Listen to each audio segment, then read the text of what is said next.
Meteorologia eta klimatologia gauza ezberdinak dira. Meteorologoek eguraldia aztertzen dute eta bere iragarpena egiten dute epe laburrera. Baina klimatologoek epe luzerako iragarpen bat egiten dute eta lurrak izandako klima aldaketak aztertzen dituzte. Gaur meteorologo bat eta klimatologo. Zen filmeko gaiztoena da, baina badu bere xarma, Mutil pijoa da, kirolaria, surferra hain zuzen ere neskak.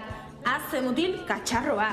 Hori bai, gaizto batzuek bezalaxe, bere izaeraren arrazoia bere aita da. Negozio gizona, ez du astirik ezertako eta ere gutxiago bere semea zaintzeko.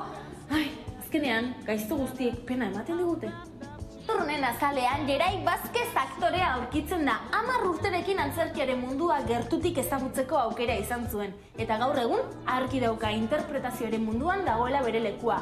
Errutinatik ateratzen laguntzen du. Eta gainera, beste baten azalean sentitzea asko. Duela gutxira arte, hemen ez zegoen animatzaile tradiziorik, baina pixkanaka eta era amerikarrean, hemengo saskibaloi klubek euren animatzaile taldeak sortu dituzte.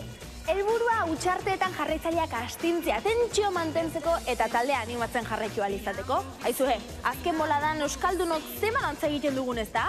Goazen musikala, Jurbentia Bilbao basketeko cheerleaderrak.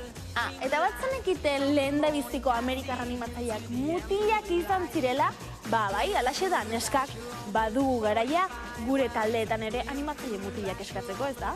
Eta 2007 urte bitartean, Patada en la Papada eta ohiko brastaldeek banatzea erabaki zuten, izen asko aztertu zituzten, adibidez, Comida de Gato. Baina azkenean proiektu berri bati ekin zioten eta izen hauxe jarri zioten, Dale que aún respira, labur bilduz, dar. Getxokoak dira eta ska punk oi musika egiten dute, beraien lehen maketa 4 kantuz osatuta.